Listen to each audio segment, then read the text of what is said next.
Buenas tardes a todos. Vamos a dejar que los niños salgan un poquito.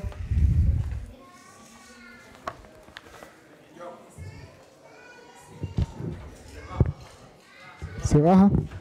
Bueno, ahora sí. Bueno, gracias, Ismael. Para las personas que no me conocen, mi nombre es John Enrique, soy uno de los pastores de la iglesia y es un privilegio estar delante de ustedes y guiarlos en la predicación de la palabra de Dios. Como muchos saben, al final del mes siempre hablamos del libro de Josué, pero este mes es un poquito especial para nosotros, así que no vamos a hablar de Josué, sino que hoy vamos a aprovechar que hace más de 3 siglos ocurrió algo en este mes de octubre y vamos a reflexionar en diferentes pasajes de la Escritura a través de esos hechos que Dios permitió hace más de 300 años. Estoy hablando de la Reforma Protestante, que fue algo que Dios detonó, por decirlo de una manera, en Europa en el 1517. Y antes de hablarles de historia,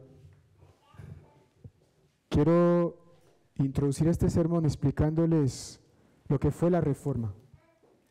No en un sentido histórico, sino lo que debe ser para nosotros. La Reforma no fue una revolución. La Reforma Protestante del siglo XVI no fue la búsqueda de un cambio para llegar a algo nuevo, a algo que no estaba, que no existía, que no había sido dado. La Reforma fue un redescubrimiento, fue, como lo dice su nombre, una reforma, era buscar un cambio pero para volver a algo que ya había sido, que ya habíamos recibido, que ya había sido dado, pero que tristemente habíamos perdido. La Reforma fue y debe ser la misericordia de Dios permitiéndonos salir de nuestras tinieblas y volver a la luz.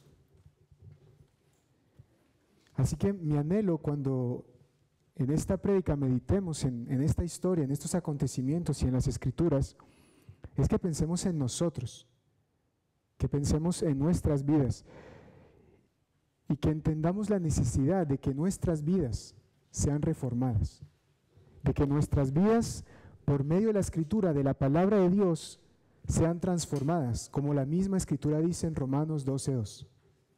No os conforméis a este siglo, sino sean transformados por medio de la renovación de vuestro entendimiento, para que comprobéis cuál sea la buena voluntad de Dios, agradable y perfecta. Mi oración es que salgamos de acá, no con más conocimientos históricos, sino con una mente más renovada por medio del obrar del Espíritu Santo a través de su palabra. Y insisto mucho en eso porque sí, voy a mencionar hechos históricos, sí, voy a mencionar personajes, bueno, realmente un personaje. Hoy voy a hablar un poquito de Lutero, aunque la Reforma no es Lutero, son muchas personas. Pero voy a hablar de él, voy a hablar de algunos eventos, de su vida. Muchos de esos eventos van a conducir un poquito nuestro viaje por las Escrituras. Pero no quiero que creamos que nuestra fe es acerca de hombres o para la gloria de hombres. No es eso. Como Pablo le decía a los corintios, ¿qué es Pablo y qué es Apolos? Hoy podemos decir, ¿qué es Lutero? ¿Qué es Calvino? ¿Qué es Zwinglio? Solamente servidores del Dios que mueve la historia. La gloria, como orábamos ahora, tiene que ser para Él. El mérito es de Él. Hemos venido a este lugar para hablar de Él, para poner nuestra mirada en Él. Así que sí, voy a mencionar a Lutero. Pero No quiero que centremos nuestras miradas en estos hombres, sino que pongamos nuestro corazón en conocer a Dios y en buscar agradarle. Vamos a hacer una oración. Señor, queremos encomendarnos a tu palabra. No venimos aquí para hablar de la sabiduría de los hombres. Estamos aquí, Señor, para escuchar tu voz. Aquella sabiduría que tú inspiraste para que nosotros hoy pudiéramos conocerte. Pudiéramos saber, Señor, cómo quieres que vivamos delante de ti. Cómo podemos ser hallados por ti. Guárdanos, Dios. Guárdanos de apartarnos de tu palabra. Que esperemos en ella, que confiemos en ella. Podremos pervertirnos, Señor. Podremos caer en tinieblas, pero tu palabra permanecerá para siempre. Y confiamos de que ella, Señor, ella cumplirá, de que ella no miente, que ella, Señor, aunque tardare, cumplirá tu promesa. En ella, Señor, descansamos. En ella, Señor, confiamos, porque son tus pensamientos, Dios, muchos más altos que los nuestros. Toma este tiempo, toma nuestros corazones, edifícanos, Señor, en tu palabra. Te lo pedimos en el nombre de Jesús. Amén. Quiero empezar. Vamos a ir a Romanos 3, pero antes de ir a Romanos 3, como les decía, quiero usar la vida de Lutero un poquito para guiarnos en este viaje por las Escrituras. Lutero no era una persona que estaba destinada a ser un religioso. Él fue monje, pero él no estaba destinado a ser monje. Lutero fue un hombre que era estudiante en Derecho, por allá en el 1505 después de Cristo. Fue una persona bastante estudiosa, una persona bastante preparada, bastante capaz, que estaba prometida a un futuro brillante como abogado. Pero una noche él tuvo una experiencia muy peculiar. Durante una tormenta, un rayo golpeó cerca de donde él estaba, un rayo que casi lo mata, y ese día él tomó una decisión: hacerse monje, ir a un monasterio y dedicar su vida a estudiar las Escrituras y a servir a Dios. Así que él se unió a un monasterio en Erfurt, en Alemania, y rápidamente los padres del monasterio se dieron cuenta de que Lutero no era como los otros alumnos. Lutero podía pasar horas y horas confesando sus pecados a estos padres. Y aún así, volvía a su cuarto agobiado por la culpa, agobiado por saber que no había un minuto de su vida en el que él no estaba transgrediendo la ley de Dios. Y eso era algo que no pasaba. Los monjes iban a los padres confesores, se confesaban 15 minutos, 20 minutos, y luego iban tan tranquilos a sus cuartos. Lutero pasaba horas y horas, confesaba cosas que para los padres confesores parecían tonterías, pero que él realmente entendía que eran ofensas delante de Dios, tan graves como cualquier otras y tan capaces como cualquier otras de apartarlo de la presencia de Dios. Conforme a la tradición, él mutilaba su cuerpo porque sabía que era culpable delante de Dios. Era tanta su desesperación de saber su pecado delante de Dios que llegó a decir que odiaba a Dios. Creía en Él, pero lo odiaba. A veces decía, lo odio.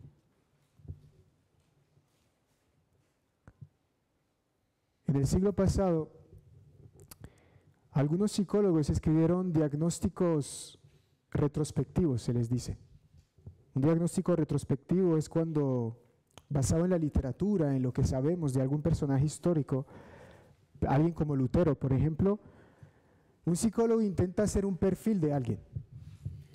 Y cuando intentaron hacer el perfil de Lutero, bueno, digamos que Lutero no le fue muy bien. Básicamente son cosas como seguramente era neurótico, maníaco depresivo, bipolar, etc.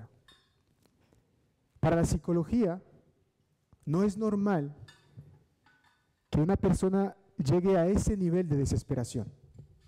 Para la psicología, lo normal es que a través de mecanismos de defensa, nosotros podamos protegernos de estos desequilibrios emocionales.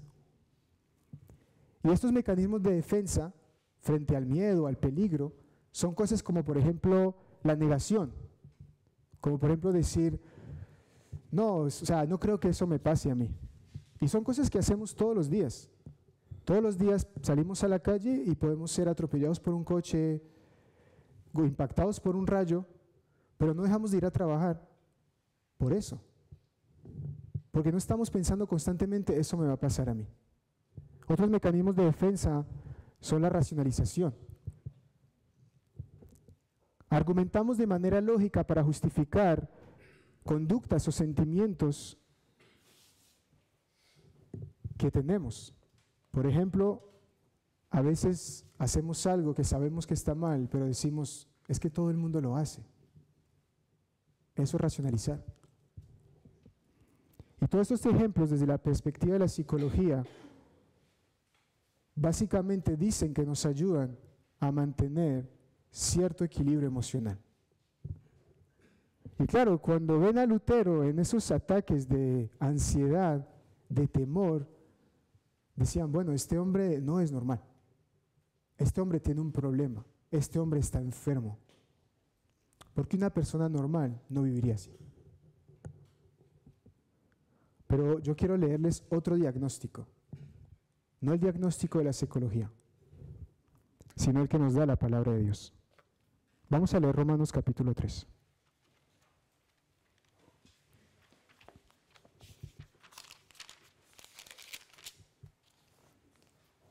Voy a leerles los versículos del 10 al 19.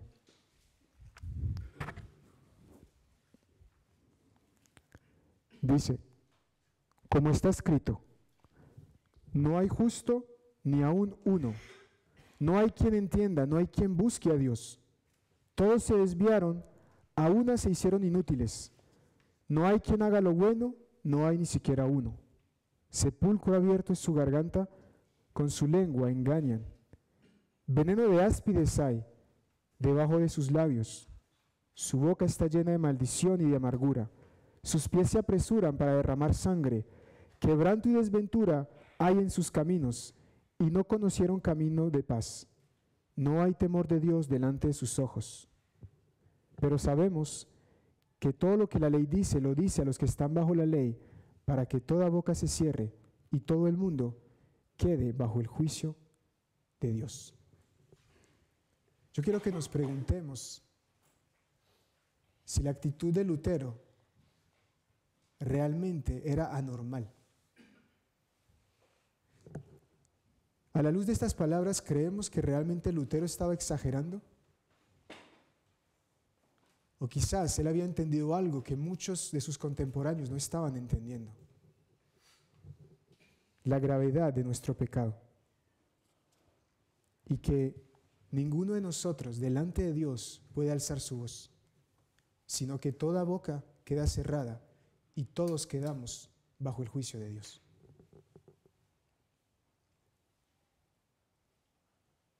No queda ninguna posibilidad de que nosotros, por nuestro pecado, por nuestra depravación, no merezcamos la condena más severa.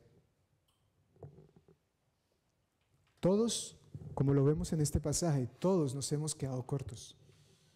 Ninguno de nosotros, ni siquiera el más noble de entre nosotros, ha podido alcanzar la medida de la justicia de Dios. Y por esto, todos nosotros estamos bajo la condenación y el juicio de Dios. Como acabamos de leer, por las obras de la ley, ningún ser humano será justificado delante de Él. Y ahora les hablaba un poquito de estos mecanismos de defensa que nos habla la psicología. Y es triste cómo es lo que justamente nosotros hacemos en nuestra vida espiritual. ¿Cuántas veces no hemos negado el pecado en nuestra vida? ¿Cuántas veces no hemos dicho, no, eso no me pasa a mí, yo no caigo en esos pecados? ¿Cuántas veces hemos justificado nuestra transgresión? ¿Cuántas veces no hemos dicho, pero si todo el mundo de la iglesia lo hace? Hermanos, yo quiero que tomemos en serio nuestro pecado.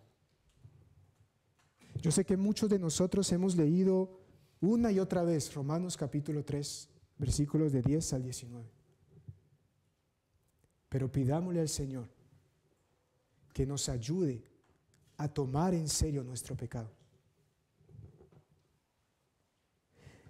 Pidámosle a Dios que nos ayude a reconocer el peligro en el que nos encontramos diariamente.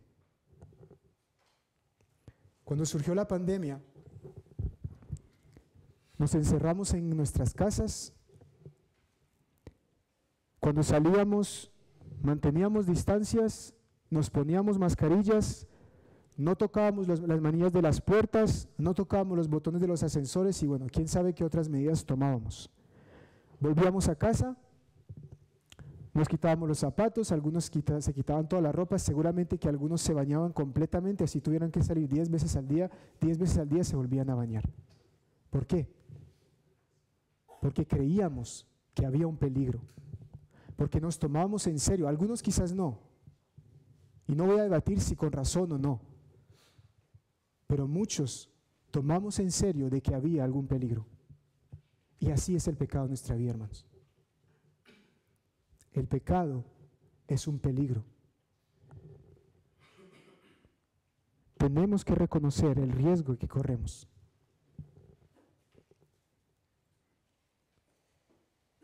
Y hablando del COVID, recuerdo que habían portadores sanos, los famosos asintomáticos. Hermanos, no existe asintomáticos frente al pecado. No existen portadores sanos. No existen hombres y mujeres con la naturaleza pecaminosa que puedan decir, yo no soy pecador. Todos somos por naturaleza pecaminosos, pecadores, y todos cometemos pecados. Continuamente, todos los días, delante de Dios. Así que la cuestión no es si vamos a pecar o no. Sí, vamos a pecar. Vamos a caer por nuestra naturaleza. Esto es algo inevitable. No importa las medidas que tomamos, vamos a cometer pecados. La pregunta es, ¿nos vamos a entregar a Él?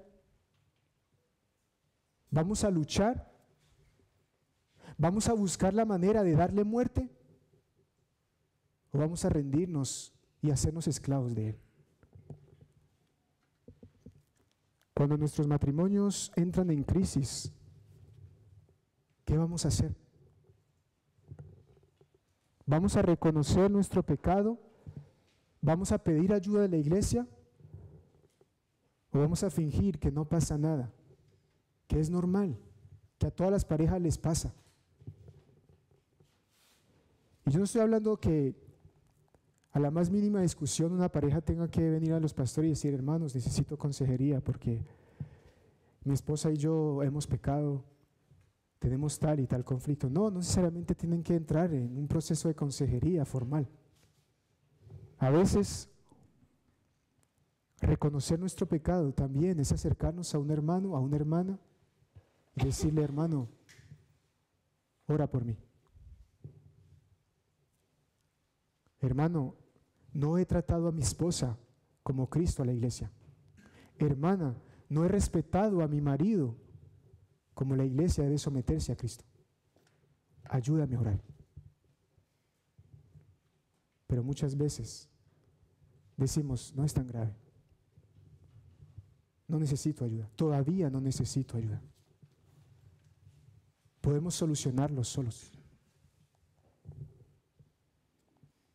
Los hombres caemos en inmoralidad sexual, así sea por un instante que nuestros ojos se desvíen y nuestros pensamientos se corrompan. ¿Y qué vamos a hacer? ¿Vamos a negarlo? ¿Vamos a decir, no ha pasado nada, no es tan grave? Todo el mundo lo hace, todos los hombres lo hacen. ¿O vamos a llamar a un hermano a decirle, hermano, ayúdame a orar? Vamos a rendir cuentas con algún hermano de la iglesia. Las mujeres caen en el chisme y la queja. ¿Y qué van a hacer? ¿Van a reconocer su pecado? ¿Van a pedir ayuda? ¿O van a decir, no pasa nada, no es tan grave, todo el mundo lo hace? Y yo no estoy diciendo que no podamos expresar nuestro dolor y nuestro sufrimiento.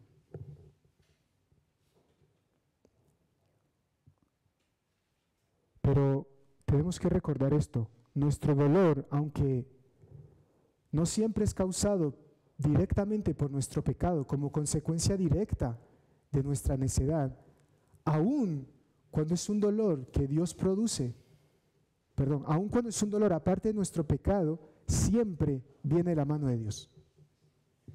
Por eso la Biblia dice, en Lamentaciones, ¿quién será aquel que diga que sucedió algo que el Señor no mandó? ¿De la boca del Altísimo no sale lo malo y lo bueno? ¿Por qué se lamenta el hombre viviente? Laméntese el hombre en su pecado. Sí, las mujeres sufren. Y hay un espacio para expresar el dolor. E igual los hombres, que también somos chismosos a veces. Pero nuestro dolor, nuestro sufrimiento, no es una excusa para rebelarnos contra Dios. No es una excusa para caer en el chisme y la queja. Es una oportunidad para acercarnos al Señor. Es una oportunidad para darle sentido a ese sufrimiento desde la perspectiva de Dios. Otro ejemplo que quería darles es el ejemplo de los padres. Los padres vemos cómo nuestros hijos pecan, al igual que nosotros, cómo pecan continuamente. ¿Y qué hacemos? Vamos a reconocer que están transgrediendo la ley de Dios, se están haciendo necios y están acarreando condenación para sí mismos. ¿O vamos a decir, no pasa nada, es un niño, tiene 2 años, todos los niños de los 2 años hacen lo mismo?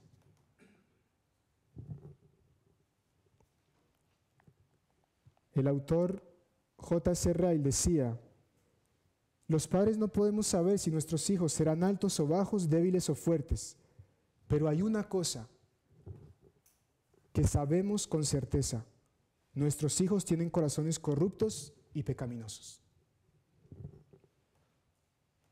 Tenemos que reconocer que nuestros hijos están pecando. Sí, hay conductas inmaduras, hay torpeza. El niño puede dejar caer el vaso de agua y no está pecando, pero hay conductas pecaminosas. Hay rebeldía, hay soberbia, hay desobediencia, hay altivez, toda clase de pecado en sus corazones que se manifiestan y los vemos cómo se manifiestan. Pero ¿qué estamos haciendo?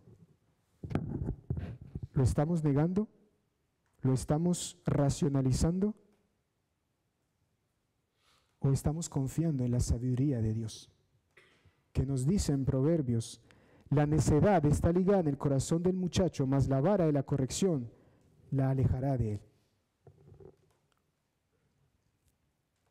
Si justificamos el pecado en la vida de nuestros hijos por su edad, por sus cambios cerebrales, hormonales, emocionales, sociales, porque todos los niños viven igual y hacen lo mismo, no los estamos amando. No les estamos predicando lo que dice la Biblia. Les estamos privando de los medios de gracia de Dios para reducir los síntomas del pecado en ellos. No quitaremos el pecado de ellos, pero los medios de gracia de Dios son para que les enseñemos a luchar contra el pecado. Y esto, hermanos, incluye las pequeñas cosas. Este mismo autor, Ray, decía: no hay cosas pequeñas en la instrucción de los niños. Todas son importantes. Las hierbas pequeñas también necesitan ser eliminadas. Ignóralas y verás cómo crecen. Y esto no solamente es una realidad en la vida de nuestros hijos, también es una realidad en la nuestra. Hemos hablado de los matrimonios, de hombres, mujeres, padres, pero en general todos pecamos. ¿Estamos tomando en serio nuestro pecado? No importa cuán pequeño parezca, estamos viéndolo como lo que realmente es, una ofensa ante Dios. Hermanos, no demos lugar al diablo. Si vemos que en nuestra vida no estamos reflejando el carácter de Dios, si hay falta de amor, falta de gozo, falta de paciencia, de fe, de dominio propio, falta de bondad, tomemos en serio las pequeñas hierbas.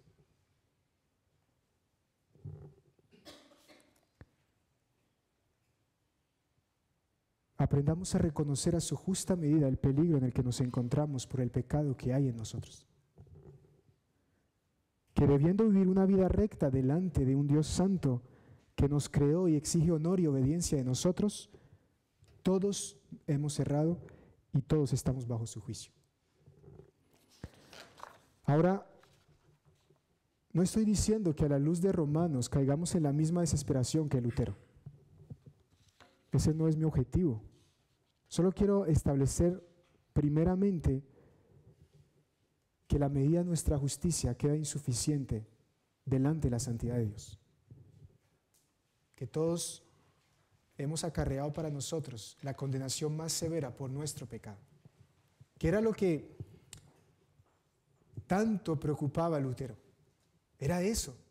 Era saber que por más que se confesara y se mutilara, hiciera penitencia, seguía sin poder alcanzar la medida de la justicia de Dios.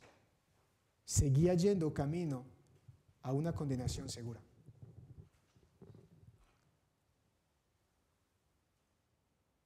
Ahora, la Escritura nos da una salvación. La Escritura nos da una salida para nuestra situación. Y un episodio de la vida de Lutero es como un ejemplo de esto. Cuando Lutero entró al monasterio, como les decía ahora, estábamos en el 1505. Él estuvo unos 10 años como monje, cambió de Erfurt, pasó a vivir a Wittenberg, y ahí le dieron una tarea, enseñar el libro de Romanos. Y esa tarea cambió su vida para siempre. Estudiando el libro de Romanos, entendió el Evangelio. Y esto suena muy raro. O sea, decir que un monje que dedicó sus días a vivir para Dios, para servir a Dios, para estudiar su palabra, conoció el Evangelio solamente 10 años después, suena muy raro. Pero quiero hacer alguna aclaración para que entendamos esto. Estamos hablando de 1500. En ese momento no disponían de todas estas traducciones que nosotros tenemos ahora. Tenemos traducciones al español, al inglés, al francés, todos los idiomas que ustedes se imaginen. Pero ellos no tenían eso. La iglesia solo había permitido una sola traducción, la traducción de la Escritura al latín. Los escritos originales de la Biblia eran en hebreo, en arameo y en griego. Quiero contarles un poquito por qué. En la época de Moisés el idioma que se hablaba era el hebreo, Así que lo que él escribió y lo que se escribió durante mucho tiempo fue en hebreo. Luego, cuando llegó el exilio, que vinieron todos estos pueblos y que conquistaron Judea, Israel, pues el idioma internacional era el arameo. Los asirios, los babilonios, los persas, etc. Entonces, ese era el idioma, como el inglés nuestro era el arameo. Entonces, muchos escritos pasaron a ser en arameo. Parte del libro de Daniel está escrito en arameo. En la época de Jesús se seguía hablando arameo, seguía siendo la lengua internacional. Pero justo en la época de Jesús ya el imperio que predominaba era el imperio romano y la lengua oficial del imperio romano era el griego. Así que en el Nuevo Testamento, aunque la gente hablaba comúnmente arameo, algunos hablaban griego y algunos libros del Nuevo Testamento están en griego. Así que la Biblia tiene esta combinación de idiomas, los escritos originales. Estos escritos se transcribieron, se transmitieron de generación en generación, pero llegó un momento donde la iglesia vio la necesidad de transcribirlo al idioma que se había convertido en el idioma oficial, que era el latín. Estamos hablando en el siglo IV, más o menos, a finales de los 390 hacia los 400, se tradujo o se terminó la traducción de toda la Biblia al latín, la famosa Vulgata Latina. Entonces imagínense, el latín era el idioma internacional sobre el 400 después de Cristo y estamos hablando del 1500. Ya se imaginan ustedes que más de 1000 años el idioma oficial había cambiado. De hecho, nos encontramos en Alemania. Así que la gente del común no hablaba latín. El latín era el idioma de los académicos, de los abogados, del clérigo, etc. Y la iglesia había prohibido las traducciones a otros idiomas, a idiomas locales. Cuando Lutero recibe la instrucción de enseñar Romanos, él fue a consultar las transcripciones originales del libro de Romanos, que eran en griego. Y ahí él se topó con algo que transformó su vida. Se topó con el Evangelio porque la traducción que tenía hasta ese momento no le había transmitido lo que el Evangelio realmente decía. Cuando él leyó realmente el Evangelio, eso cambió su vida. Ese día él dice, yo nací de nuevo. ¿Y por qué Lutero no había leído el Evangelio aún? En el latín, la palabra que en español nosotros conocemos como justificar, en realidad es la combinación de dos ideas, justicias y hacer. Básicamente, en latín, la idea detrás de justificar es hacer justo, convertir en justo. Así que cuando leían las Escrituras en ese entonces y lo que predicaban, era que Dios, cuando tú nacías de nuevo, te hacía justo. Literalmente, ellos creían que tú te convertías en una persona que podías tener justicia propia, que podías hacer buenas obras y vivir sin condenación porque eras justo en tus obras. Pero en el idioma original, en el griego que Lutero estaba leyendo, la Biblia, el concepto que habían traducido como hacer justo, como justificar, no decía eso, sino que decía algo más parecido a declarar justo, tener a alguien por justo, considerar a alguien justo. Así que por primera vez Lutero entendió de que Dios no nos hacía justos, de que Dios por medio del Evangelio nos declaraba justos, a pesar de nuestra injusticia. Y eso es el Evangelio, hermanos. Eso fue lo que cambió su vida y ha cambiado las nuestras. Y quiero leerles Efesios capítulo 2, porque es exactamente lo que nos dice la Escritura en todas sus páginas. Lutero no estaba estudiando Efesios, pero esto emana de toda la Escritura. No solamente de Romanos, de Efesios, de Gálatas, de muchos textos de la Biblia, podemos leer cosas como lo que sigue, Efesios 2, del 1 al 9. Y Él os dio vida a vosotros cuando estabais muertos en vuestros delitos y pecados, en los cuales anduvisteis en otro tiempo, siguiendo la corriente de este mundo, conforme al príncipe de la potestad del aire, el espíritu que ahora opera en los hijos de desobediencia, entre los cuales también todos nosotros vivimos en otro tiempo, en los deseos de nuestra carne, haciendo la voluntad de la carne y de los pensamientos, y éramos por naturaleza hijos de ira, lo mismo que los demás. Pero Dios, que es rico en misericordia, por su gran amor con que nos amó, aun estando nosotros muertos en pecados, nos dio vida juntamente con Cristo. Por gracia sois salvos. Y juntamente con Él nos resucitó y asimismo nos hizo sentar en los lugares celestiales con Cristo Jesús, para mostrar en los siglos venideros las abundantes riquezas de su gracia en su bondad para con nosotros en Cristo Jesús. Porque por gracia sois salvos por medio de la fe. Y esto no de vosotros, pues es don de Dios. No por obras, para que nadie se gloríe.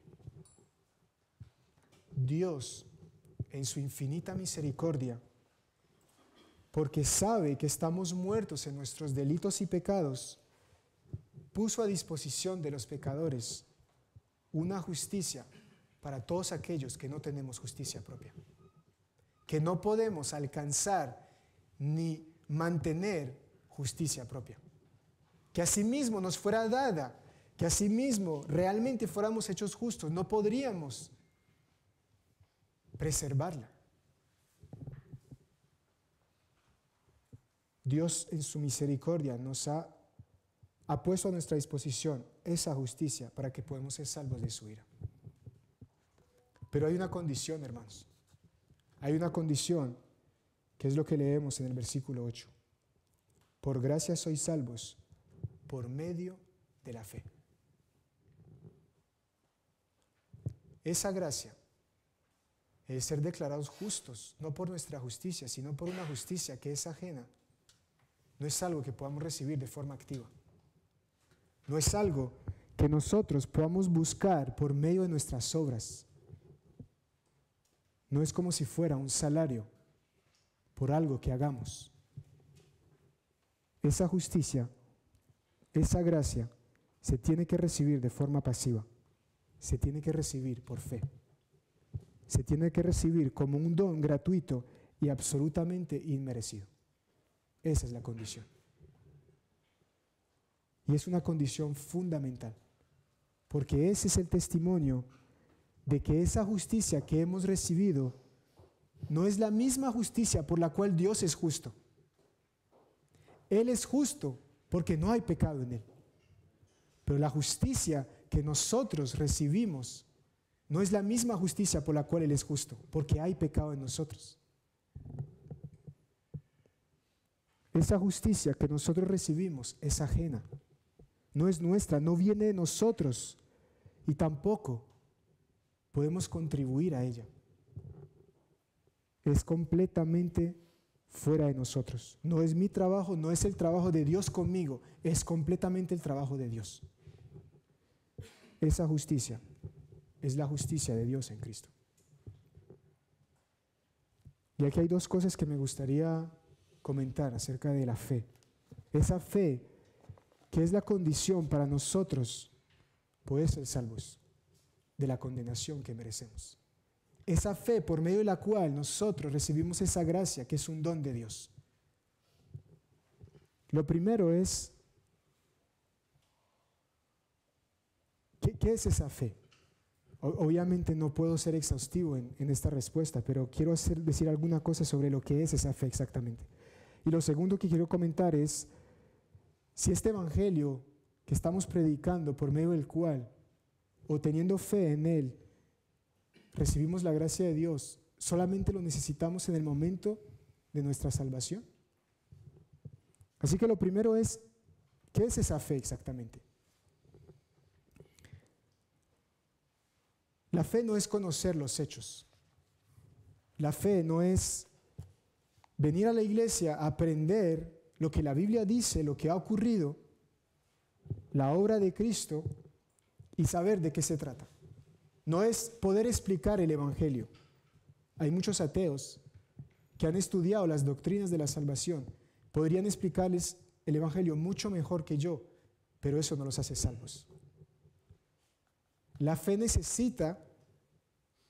viene de conocer los hechos, pero la fe en sí misma no es simplemente conocer los hechos. No es saber lo que dice la Biblia, lo que es el Evangelio, lo que es la salvación. Eso no es fe. Si alguien cree que es salvo porque conoce la Escritura, déjeme decirle que eso no es la fe que predica la palabra de Dios. La misma Biblia lo dice, la fe viene por el oír. La fe no es el oír.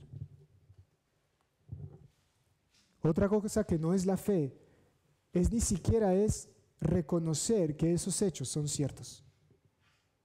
Es decir, vienen, nos enseñan las doctrinas de la Biblia y decimos, vale, puedo admitir que lo que dice aquí sea verdad. Eso no es la fe.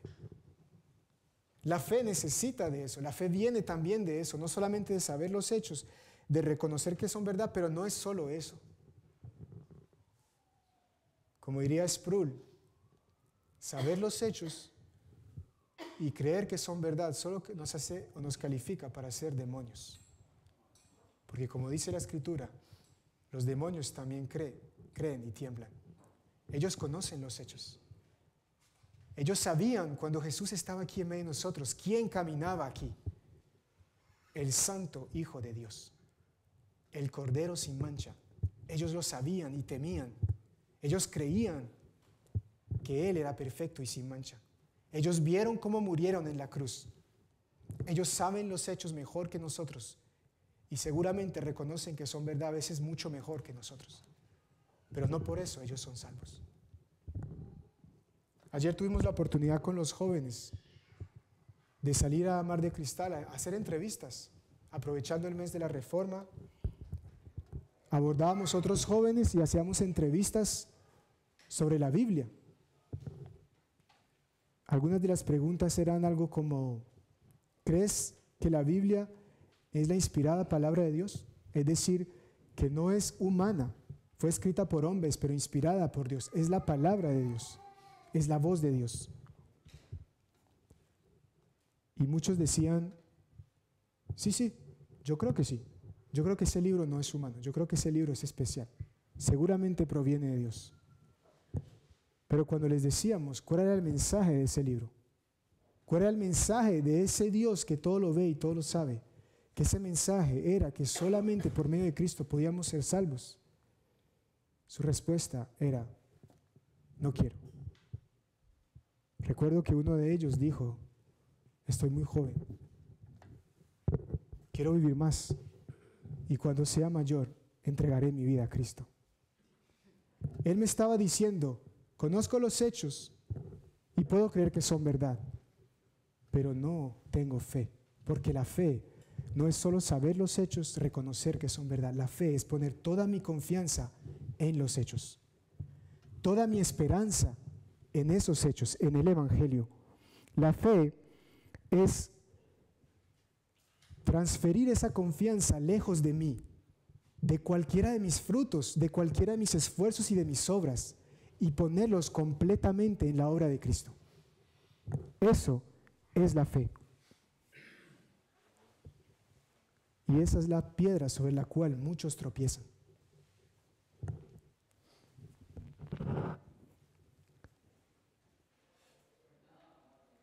Podemos recordar cómo Pablo le habla a los Gálatas.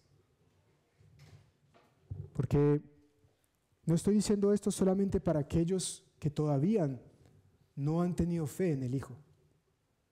Incluso todos aquellos que decimos haber tenido fe, haber puesto nuestra esperanza, necesitamos meditar continuamente en eso, en que la fe es confiar. Y por eso pienso en el ejemplo de los Gálatas, porque Pablo le dice a los Gálatas, tan necios sois, habiendo empezado en el Espíritu vais a acabar en la carne. Habiendo empezado poniendo toda vuestra confianza en el Hijo, poco a poco estáis poniendo vuestra confianza en vuestras obras, en circuncisión, en si hay que comer de esto o no de esto. ¿Tan necios somos? Sí, hermanos.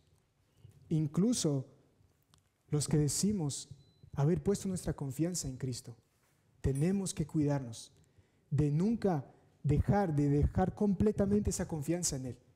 De que nada de lo que nosotros hacemos en esta vida, congregarnos, cantar juntos, orar, buscar a Dios en su palabra, traer ofrendas, servir, compartir las buenas nuevas, enseñar, hacer obras piadosas, que nada de eso en nuestro corazón se vuelva algo que nosotros digamos, quizás eso me dé algún punto, quizás eso me dé algún mérito delante de Dios.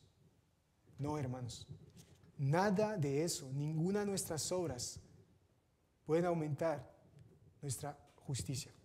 Ninguna de nuestras obras puede hacer que nosotros podamos ser aceptos delante de Dios.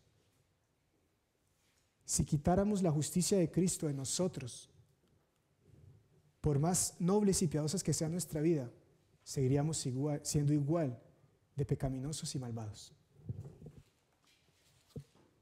La fe bíblica reconoce que sin la justicia de Cristo no tenemos justicia propia y seguimos bajo el juicio de Dios. Así que cuidémonos, hermanos. No nos dejemos engañar. Nuestras obras no contribuyen a nuestra justicia. Nuestra justicia siempre será insuficiente. Y esto nos lleva a lo segundo que quería decirles acerca del Evangelio. ¿Qué es la fe? Y ahora, ¿es algo que solo necesitamos para ser salvos? Este Evangelio que estamos leyendo en Efesios 2. Muchos creen que después de ser salvos, lo que va a ayudarles a permanecer en esa salvación son sus obras. Pero no, sigue siendo el Evangelio. El Evangelio nos recuerda la verdad que nos llevó a la gracia. Y el Evangelio nos ayuda a perseverar en esa gracia. Tim Keller escribió: somos salvos al creer en el Evangelio y luego somos transformados en cada parte de nuestra mente, corazón y vida al creer en el Evangelio cada vez más profundamente a medida que nuestra vida continúa. Hermanos, necesitamos perseverar en el Evangelio. Necesitamos perseverar en la verdad de que no tenemos justicia propia, de que la única justicia por medio de la cual podemos levantarnos delante de Dios y no ser consumidos no es nuestra, es de Cristo y completamente de Él. Y únicamente nos es dada por gracia, por medio de la fe. Como está escrito, porque por gracia sois salvos por medio de la fe, y esto no de vosotros, pues es don de Dios, no por obras para que nadie se gloríe, porque somos hechura suya, creados en Cristo Jesús para buenas obras, las cuales Dios preparó de antemano para que anduviésemos en ellas. Y aquí surge una pregunta, que es la tercera y última parte de nuestro sermón. ¿Cuál es el papel de las obras en todo esto? Si mis obras no me justifican, ¿significa que no debe haber obras? Pero no estamos leyendo en Efesios 2, creados en Cristo Jesús para buenas obras. ¿No nos dice Santiago que la fe sin obras es muerta? Esto también es algo que frustró un poquito la conciencia de Lutero.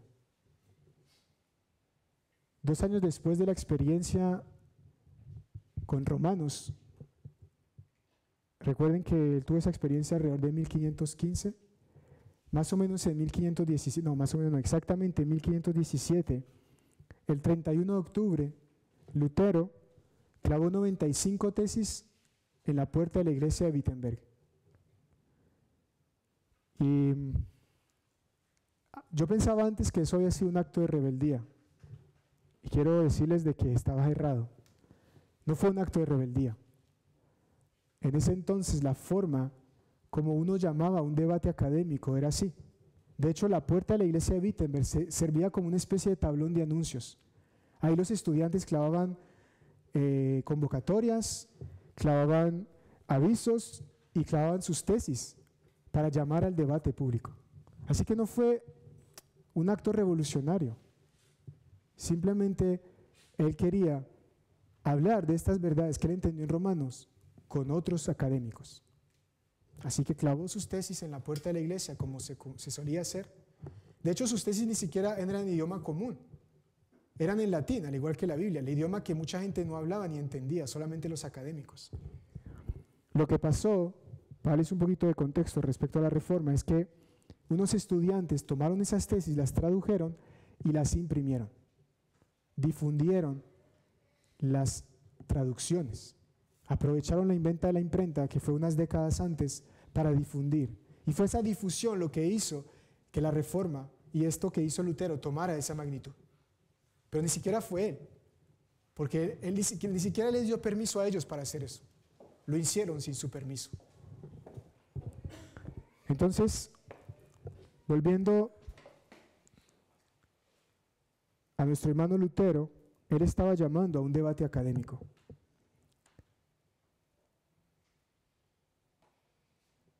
Estaba pensando cuando leía sobre la vida de Lutero de que sí, nosotros celebramos la Reforma el 31 de octubre, que se disparó el 31 de octubre del 1517, pero realmente la Reforma empezó mucho antes. Este evento del 31 de octubre solamente fue el detonante. Podríamos citar hombres como Pedro Baldo, un hombre que más de 300 años antes tradujo la Biblia a su idioma local, creo que era francés. También podríamos hablar de Wycliffe. Pedro Baldo no tradujo la Biblia, tradujo algunas partes de la Biblia a su idioma local. Pero Wycliffe fue el primero en traducir la Biblia completamente a otro idioma que no era el latín. La tradujo al inglés.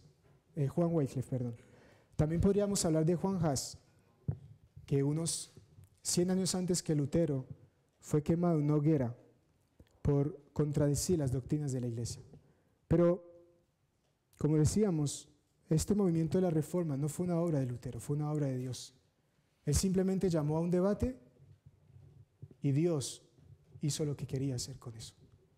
Y provocó lo que hoy en día celebramos en este mes de octubre. Así que Lutero clava estas tesis, llama al debate, obviamente ninguno acude, pero gracias a la difusión de las traducciones, el movimiento toma una amplitud que él no se imaginaba. Y entonces empieza un enfrentamiento con Roma. Y bueno, hubieron varios debates, varios juicios, pero hubo uno en particular en el que la Iglesia Católica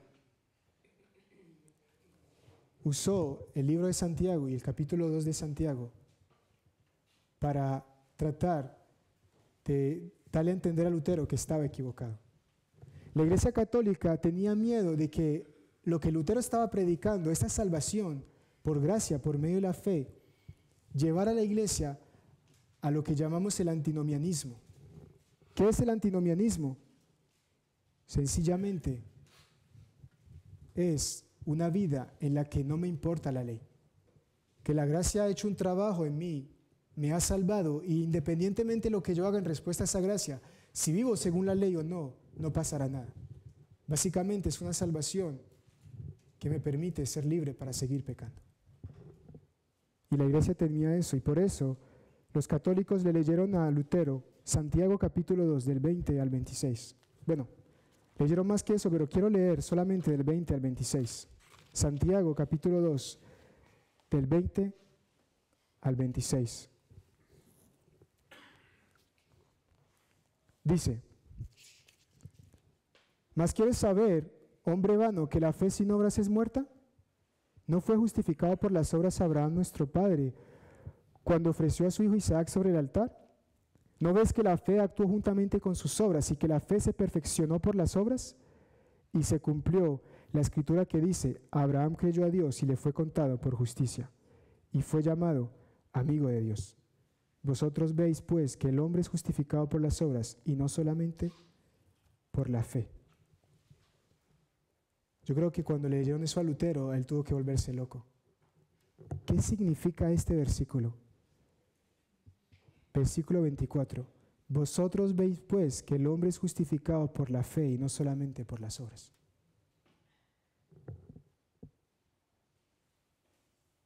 Hermanos, este versículo no significa de que nosotros colaboramos con Dios para ser declarados justos, porque estaríamos negando Efesios capítulo 2. Pero claramente este pasaje nos da a entender de que no existe tal cosa como una fe sin obras, como una fe libre para pecar. Así que, ¿cómo reconciliamos ambas verdades? Bueno, no quiero ser muy técnico, pero sí quiero que entendamos de que el término que usaban para justificar en estos pasajes también está escrito en griego, como el libro de Romanos. Y en el griego, estos términos no tienen solamente un significado, tienen varios significados. Y dentro de esos significados no solamente está declarar a alguien justo, que es lo que decíamos ahora acerca de Efesios o de Romanos. En otros contextos, el significado de justificar, como lo vemos aquí en el griego original, es demostrar que alguien es justo. El contexto es el que nos ayuda a entender si es lo uno o es lo otro. Y quiero decirles, porque algunos dirán, wow, qué conveniente, John. Ahora te inventas un segundo significado para defender tu postura. Hermanos, esto no es una postura de los protestantes. Incluso los lingüistas que no son creyentes, que no les interesa para nada este debate, reconocen de que en el griego estos términos tienen estos dos significados. Uno tiene un significado declarativo, es decir, justificado es ser declarado justo, que es el sentido que se le usaba en los juicios. Cuando alguien va a juicio y un tribunal emite un veredicto, ese veredicto es declarativo, es judicial. Es decir, esa persona puede ser culpable, pero si no hay suficientes evidencias para reconocer su culpabilidad, el tribunal lo declara inocente, pero él no lo es.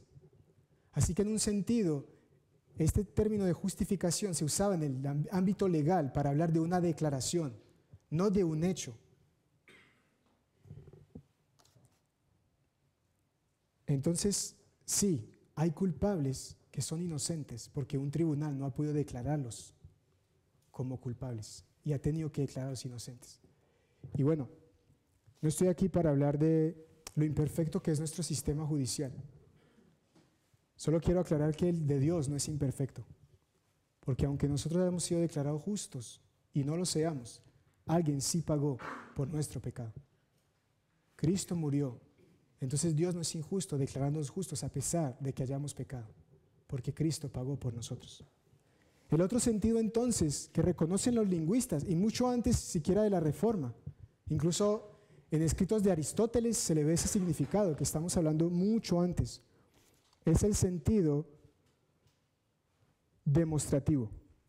Es decir, que no es una declaración legal independiente de los hechos, sino que es una demostración basada en los hechos. Y el ejemplo que entendemos de esto es el ejemplo de Abraham, el ejemplo que acabamos de leer en la Escritura. Santiago usa a Abraham como ejemplo para hablar de cómo él fue justificado por las obras. Y cómo entendemos de que lo está diciendo en sentido demostrativo, porque él habla de cuando Abraham entregó a su hijo Isaac. Y quiero que vayamos a Génesis 22. Porque ¿a qué episodio de la Escritura nos está apuntando Santiago cuando nos habla de que Abraham entregó a su hijo Isaac en el altar? O lo iba a entregar. Génesis 22, voy a leerles los primeros 3 versículos. Dice, aconteció después de estas cosas que probó Dios a Abraham y le dijo a Abraham, y él respondió, heme aquí. Y dijo, toma ahora tu hijo, tu único Isaac, a quien amas, y vete a la tierra de Moriah, y ofrécelo allí en holocausto sobre uno de los montes que yo te diré. Y Abraham se levantó muy de mañana y enalbardó su asno, y tomó consigo 2 siervos suyos, y a Isaac su hijo, y cortó leña para el holocausto, y se levantó, y fue al lugar que Dios le dijo. Santiago está apuntando el momento en el que Abraham demostró haber puesto su fe en Dios. Ahí podemos entonces entender de que la justicia o este término de justificar que usa Santiago no se trata de declarar justo, se trata de demostrar ser justo por medio de lo que hizo. Pero ¿cuándo fue Abraham justificado? ¿Cuándo fue declarado justo? No fue en Génesis 22, fue en Génesis 15. Dice la Escritura en Génesis capítulo 15, versículos 5 y 6. Y lo llevó fuera y le dijo, mira ahora los cielos y cuenta las estrellas, si las puedes contar. Y le dijo, así será tu descendencia. Y creyó a Jehová y le fue contado por justicia. Cuando Romanos dice que somos declarados justos por medio de la fe, está hablando de esto. Cuando creemos y ponemos nuestra confianza en Dios, Dios nos declara justos. Pero esa fe tiene que llevarnos a frutos de arrepentimiento, a demostrar que hemos sido justificados, declarados justos por Dios, que es lo que habla Santiago. Por eso nuestra fe no puede estar exenta de obras. Por eso nuestra fe no puede ser una fe muerta, porque si no, no es fe. Así que como Abraham, somos declarados justos por medio de la fe y únicamente por medio de la fe. Pero la demostración de esa confianza son las obras que nacen de ella. Por eso en la Biblia, en la Escritura, no solamente nos habla, cuando nos habla de salvación, de justificación, también nos habla de santificación. Nosotros somos justificados, es decir, declarados justos, inmediatamente en el momento de nuestra salvación. Pero somos santificados, es decir, hechos justos de manera progresiva a lo largo de nuestro caminar con Cristo. Y esa santificación no es algo que vamos a completar en esta vida. No es algo que algunos de nosotros pueden decir, ya lo alcancé, sino que va a ser algo que va a ocurrir durante todo nuestro peregrinar por este mundo. Y quiero decirles algo, hermanos. Si somos salvos, si hemos sido justificados, tiene que haber santificación. Pero si la santificación no ocurre, si nuestra vida no va siendo cambiada, si nuestros deseos, nuestras conductas no van siendo transformadas por Dios y su palabra, entonces la justificación nunca ha ocurrido y seguimos muertos en nuestros delitos y pecados.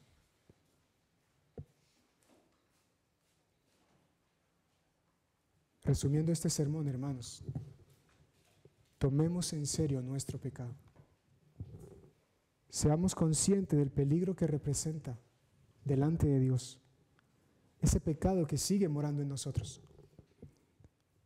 Pero no para que nos sumamos en la desesperación, sino para que corramos a Cristo, porque en Él podemos ser declarados justos. Y esto no es una excusa para vivir en nuestros delitos y pecados, sino que es un motivo para, después de haber sido siervos de la maldad, nos hagamos siervos de Cristo. Oremos.